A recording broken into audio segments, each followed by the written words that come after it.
ಅದ್ದೂರಿಯಾಗಿ ನಡೆಯಿತು ಬೀಚಿಯವರ 13ನೇ ವರ್ಷದ ಸ್ಮರಣೋತ್ಸವ ಕಾರ್ಯಕ್ರಮ. ನೆರೆಗಲ್ ಬೀಚಿ ಹಾಸ್ಯ ಸಾಹಿತಿ ಎನಿಸಿಕೊಂಡಿದ್ರೂ ಅವರ ಸಾಹಿತ್ಯದಲ್ಲಿ ಒಂದು ಸಂದೇಶವಿದೆ.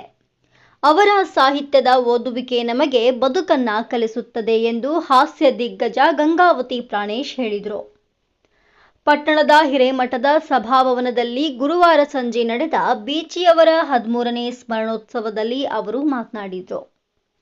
ಸಂಘದವರು ಮತ್ತು ಶ್ರೀ ಧರ್ಮಸ್ಥಳ ಗುಂಪಿನವರು, ಶ್ರೀಗಳು, ಕಲಾವಿದರು, ಗಣ್ಯರನ್ನ ಸನ್ಮಾನಿಸಿದರು. ಬಳಗದ ಅಧ್ಯಕ್ಷ ಶಿವಯೋಗಿ ಜಕ್ಕಲಿ ಅಧ್ಯಕ್ಷತೆ ವಹಿಸಿ ಮಾತನಾಡಿದರು. ದಿವ್ಯ ಸಾನ್ನಿಧ್ಯ ವಹಿಸಿದ್ದ ಶ್ರೀ ಮುಪ್ಪಿನ ಬಸವಲಿಂಗ ಸ್ವಾಮೀಜಿ ಆಶೀರ್ವಚನ ನೀಡಿ ಬಳಗದ ಸಾಮಾಜಿಕ ಕಳಕಳಿಯನ್ನ ಎಲ್ಲರೂ ಅರ್ಥ ಮಾಡಿಕೊಳ್ಬೇಕು. ಅಂತಾರಾಷ್ಟ್ರೀಯ ಮಟ್ಟದ ಕಲಾವಿದರು ನೆರೆಗಲ್ಲಿಗೆ ಬರುವುದು ಸುಮ್ಮನೆ ಮಾತಲ್ಲ.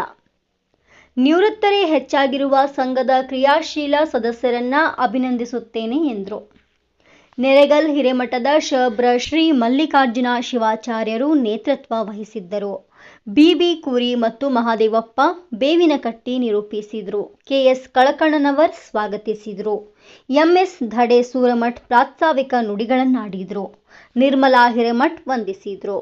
ವರದಿ HVET ಕನಕ ಟಿವಿ ಗಜೇಂದ್ರಗಡ. ಎಲ್ಲ ವೈದ್ಯರಿಗೆ ಕರೆಸಿ ಸನ್ಮಾನ ಮಾಡಿರ್ತಕ್ಕಂಥ ಕೀರ್ತಿ ನಮ್ಮ ಬೀಚಿ ಬಳಗಕ್ಕಾಗಿದೆ. ಅದ್ರ ಜೊತೆಗೆ ದೇಶವನ್ನ ಕಾಯುವಂತ ಗಡಿಯಲ್ಲಿ ಇರ್ತಕ್ಕಂಥವ್ರನ್ನ ಕರೆದು ಇಲ್ಲಿ ನಮ್ಮ ಊರಿನವ್ರನ್ನ ಇಷ್ಟರನ್ನು ಕರೆದು ಕೂಡ ನಾವು ಸನ್ಮಾನವನ್ನ ಮಾಡಿದ್ದೇವೆ ನಮ್ಮ ಬೀಚಿ ಬಳಗದ ವತಿಯಿಂದ. ಅದ್ರ ಜೊತೆಗೆ ಪ್ರತಿಭಾನ್ವಿತ ವಿದ್ಯಾರ್ಥಿಗಳಿಗೆ ಅವ್ರನ್ನು ಕೂಡ ಕರೆಸಿ ಸನ್ಮಾನವನ್ನ ಮಾಡಿದ್ದೇವೆ. ಅಷ್ಟೇ ಅಲ್ಲ, ನಮ್ಮ ಶ್ರೀಗಳ ಆಶೀರ್ವಾದದಿಂದ, ಹಾಲ್ಕೆರೆ ಅದ್ದವರ ಆಶೀರ್ವಾದದಿಂದ ಒಂದು ಮಾತನ್ನು ಹೇಳಲಿಕ್ಕೆ ಇಷ್ಟಪಡ್ತೀನಿ.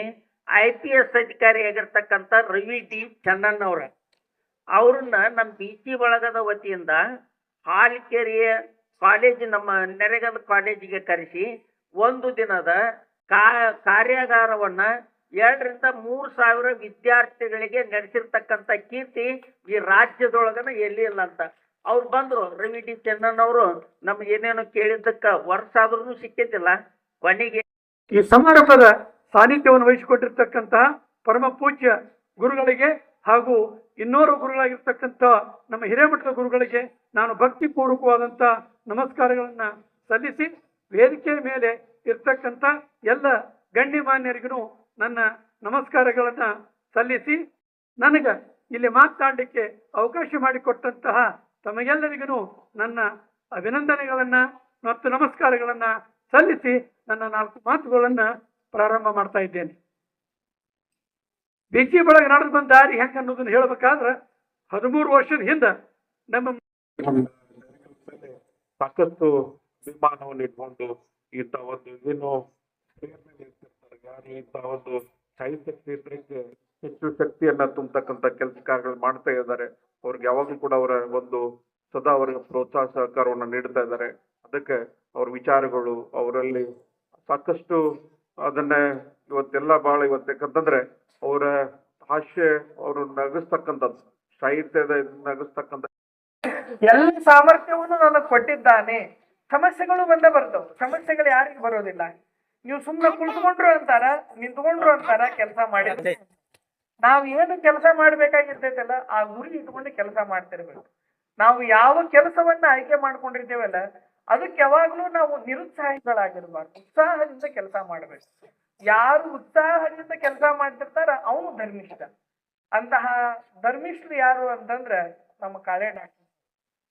ಹೆಂಡತಿ ತಂಗಿ ರೀಚಾರ್ಜಬಲ್ ಕಾರ್ಡ್, ಹೆಂಡತಿ ತಮ್ಮ ಡೂಪ್ಲಿಕೇಟ್ ಕಾರ್ಡ್, ಆಜುಬಾಜು ಮನೆಯವರು ಗ್ರೀಟಿಂಗ್ ಕಾರ್ಡ್, ಅಪ್ಪ ಅವ್ವ ಯಾರು ಪಾನ್ ಕಾರ್ಡ್. ಹಾಗಾದ್ರೆ ನಮಗೆಲ್ಲ ಈ ನಮ್ಮ ನಗಸೋರಿಗೆ, ನೀವು ನಗುವಂಥವ್ರಿಗೆ, ಈ ಎಲ್ಲ ಕಾರ್ಯಕ್ರಮಗಳಿಗೆ ಅಭಿಮಾನಿಗಳೇ ಆಧಾರ್ ಕಾರ್ಡ್ ಅನ್ನುವಂಥದ್ದು ಬಹಳ ವಿಶೇಷ. ನಿಮ್ಮನ್ನು ನಾವು ಮರೆಯುವಂಥದ್ದು ಇಲ್ಲ. ಅದಕ್ಕೆ ಮೊನ್ನೆ ಹೆಚ್ಚು ಅದನ್ನ ಈ ಸಾಹಿತ್ಯ, ನಮ್ಮ ಕನ್ನಡ ಸಾಹಿತ್ಯಕ್ಕೆ ಹೆಚ್ಚು ಅಂತ ಮೆರುಗನ್ನ ಬರ್ತಕ್ಕಂಥದ್ದು ನಾವೆಲ್ಲರೂ ಅದಕ್ಕೆ ತುಂಬಾನ ಈ ಬೀಚಿ ಬಳಗದ ವತಿಯಿಂದ, ಈ ನೆರೆಗಲ್ ಬೀಚಿ ಬಳಗದವರು ಇನ್ನೂ ಹೆಚ್ಚು ಈಗಾಗಲೇ ಸಾಕಷ್ಟು ವರ್ಷ ಕೂಡ ಬೇರೆ ಬೇರೆ ಹಲವಾರು ಕಾರ್ಯಕ್ರಮಗಳನ್ನ ಅಂದ್ರೆ ಆ ವಿಚಾರವಾಗಿ ಹಮ್ಮಿಕೊಳ್ತಾ ಇದ್ದಾರೆ. ಅವ್ರಿಗೆಲ್ಲರೂ ಕೂಡ ನಾವು ಹೆಚ್ಚು ಶಕ್ತಿಯನ್ನ ಅವರ ಜೊತೆ ಕೈ ಜೋಡಿಸ್ತಕ್ಕಂಥ ಕೆಲಸ ನಾವು ನೀವೆಲ್ಲ ಮಾಡೋಣ ಅನ್ನುವಂತ ಮಾತನ್ನ ಹೇಳಿ ಮಾತನಾಡಲು ಅವಕಾಶ ಮಾಡಿಕೊಟ್ಟಂತ ಎಲ್ಲ ಸಂಘಟನೆಗಾರರಿಗೆ ವಂದಿಸಿ ನಾನು 2 ಮಾತನ್ನು ಮುಗಿಸ್ತೇನೆ. ಜೈ ಜೈ ಕರ್ನಾಟಕ. ಬಹಳ ವಿಶೇಷ. ಅದಕ್ಕಿಂತ ಮೊದಲು ನನಗೇನನ್ಸುತ್ತಪ್ಪ ಅಂದ್ರೆ